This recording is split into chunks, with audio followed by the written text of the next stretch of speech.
welcome to my channel. My name is Sasha Reade. Today I'm going to be showing you how to make one of these window cards, a floating window card I think is what it's called. These are my samples I've made before. Back when I first started with Alina I made that Easter card. And then this past week I made these three versions. So I made a square one with the butterfly on top, and then I made two Christmas ones. And today I'm going to be showing you how to make the Christmas cards. Like these ones here, and they're going to be this size. So all the measurements are provided, and I will also put them in the description box below as well. I'll link all the products I use for all the ones that I can still find if they're not Alina's ones, and you can find them in the description box below as well. So let's get started. So first of all, here are your measurements.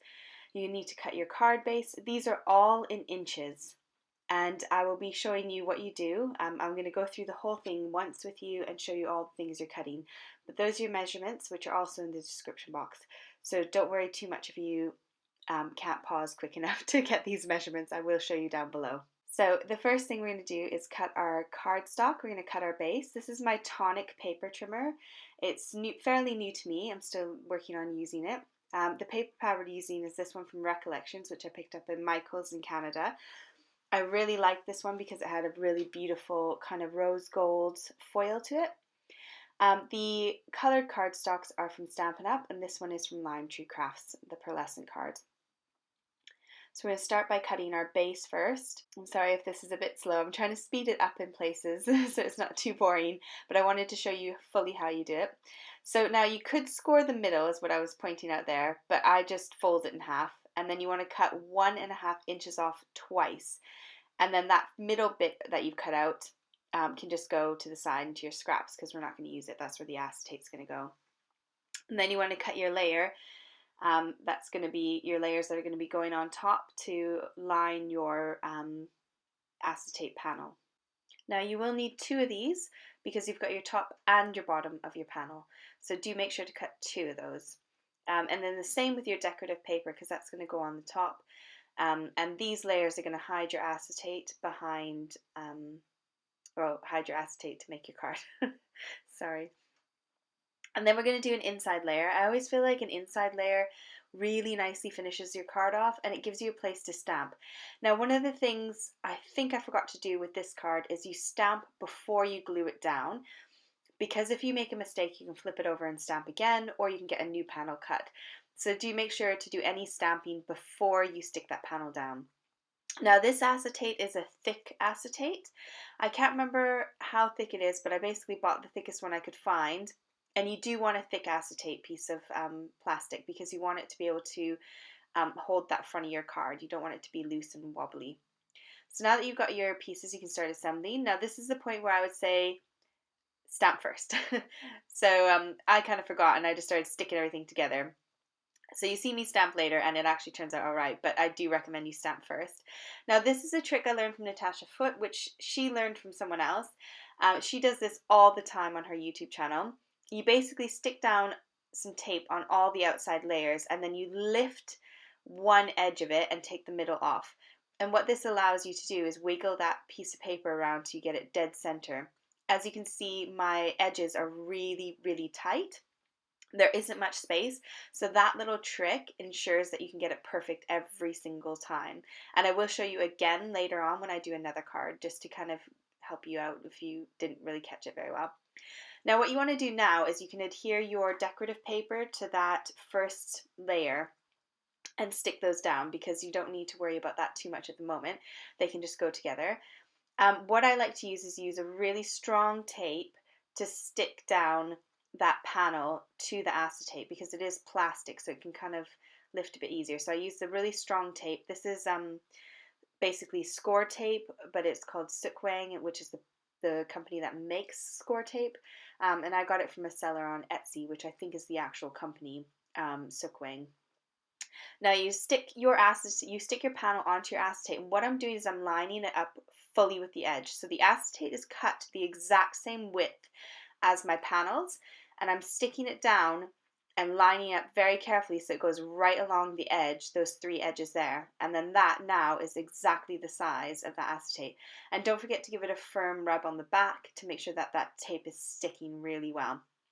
Now what you do here is again stick tape down, but I find it really helpful to stick the tape right where those panels are, because then you can see exactly where you're going and you're not going to end up with the tape kind of poking out or sticking out anywhere. You're not going to stick it right underneath those panels.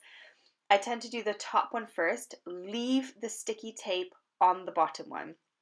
Do not take it off, because when you rub it down just there, you will stick it to the inside of your card. So now you remove the second panel. And what I found helpful was to stick the panel down on the card, line it up perfectly with the card, and then stick that over top. And now you've got a perfectly level and even card, which is really awesome. This is a thanks die from Alina's shop. I haven't yet used it, but she designed another thanks die for us, and she's actually designed a thank you die. Just because personally I find the word thanks, for me, it feels like it's a lazy way of saying thank you. And when I'm sending someone a card, I really like saying thank you. Like, I appreciate you so much, I'm going to use 2 words instead of 1. So she has got her designers to design a thank you card, or a thank you die. So that's coming soon. This is Alina's double-sided sticky sheets. What I just showed you there was it was an A4 sheet of double-sided sticky amazingness. I've been using this stuff like crazy. Okay, well that's the foam. I'm going to tell you about that in a minute. But I've been lining my cardstock with her double-sided sticky tape, and it is working a dream. Now what I've done there to cut that thank you out, just to make sure it cuts out, is I've got some packing foam, which is the stuff I just showed you, and I've stuck that behind and run it through my Big Shot. Now this is where I've changed my mind. I picked these 2 colors out, and then I put them on the card, and I thought, oh, that kind of just gets washed out. It doesn't look right. There's something not right. So I tried again, and I tried with the white with the pink on top, which is my background, my card base color. And then I decided it still kind of looked a bit washed out, so I took my Wink of Stella, which is that one there. It's the clear one. And I just covered it in 2 layers of Wink of Stella, and it gives it a really nice shimmer. And this is a nice trick as well, is if you're struggling to coat your words or your fine intricate die cuts, just use one of those pokey tools to kind of hold it while you're doing it, and then you don't get your fingerprint on it and you don't remove any of the shine. So I'm just rubbing some Wink of Stella all over it, and in a minute I'm going to dry it with my heat tool. And then that kind of just helps speed up the process. I didn't want to put my heat gun on it for too long, because I am using Alina's double-sided sticky tape, and I didn't know how that would work with the heat. And so far it's resisted heat really well. It peels off amazingly and just sticks really well. And then if you give it a nice little rub, it just doesn't seem to come off. And even on glitter, so there you go, I've paused it for you to be able to see all that shine.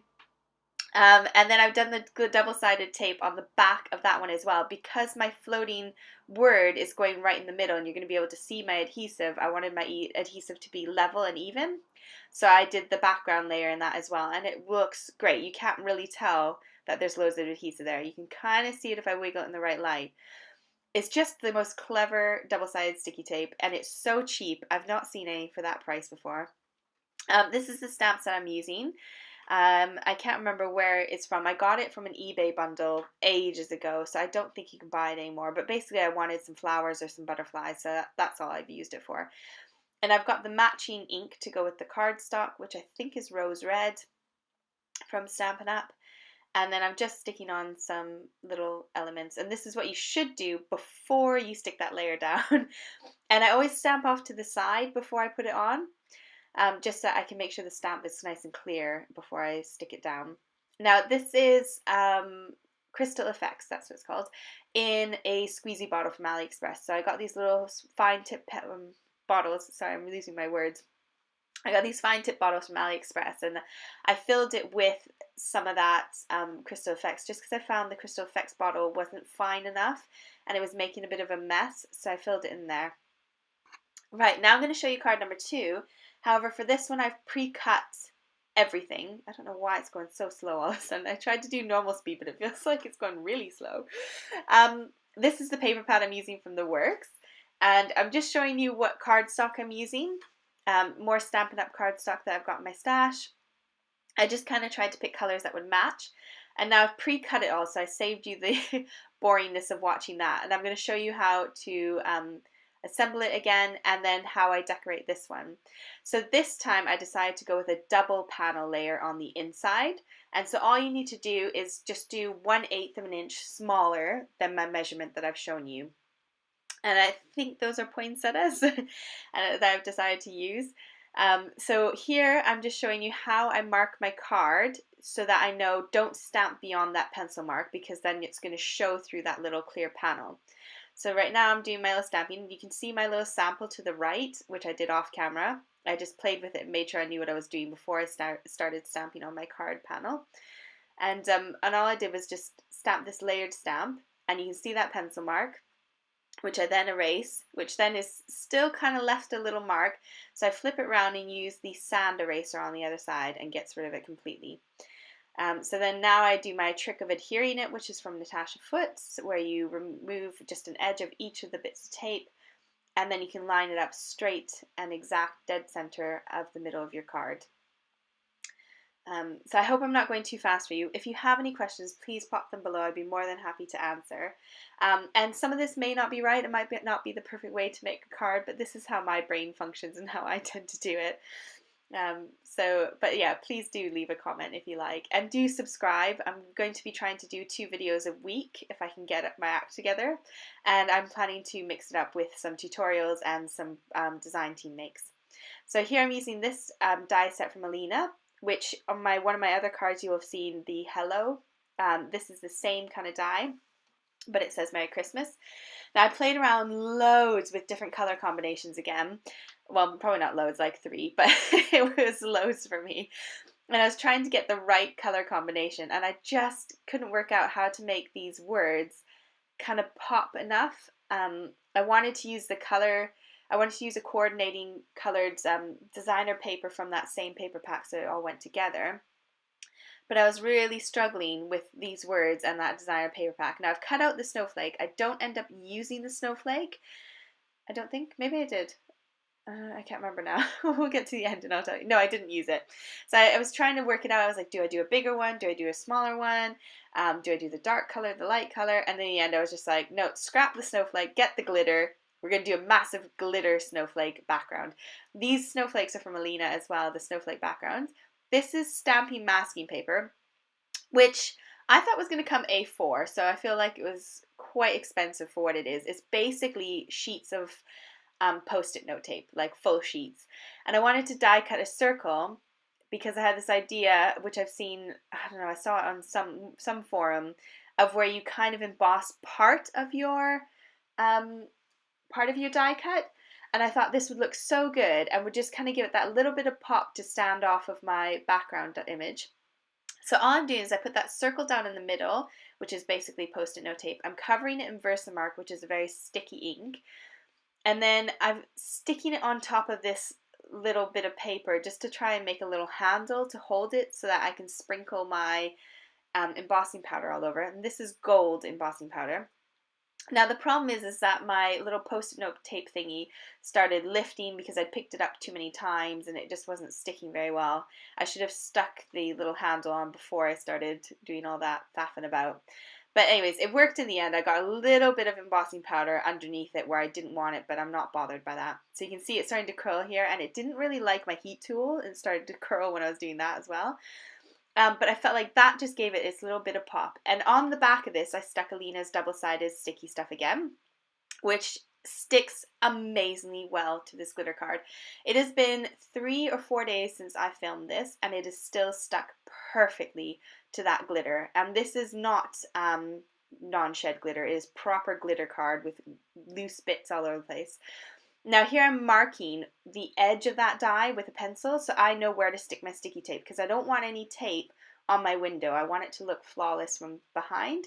So I've just stuck some really strong Sikwang small tape just behind it. I've got Alina's double-sided tape, which is super duper strong as well, but I have no idea where I put it. So just before I take off the tape, I've erased the pencil marks, and then I just line it up straight over those 2 bits, and that is enough to hold it in place. You don't need loads.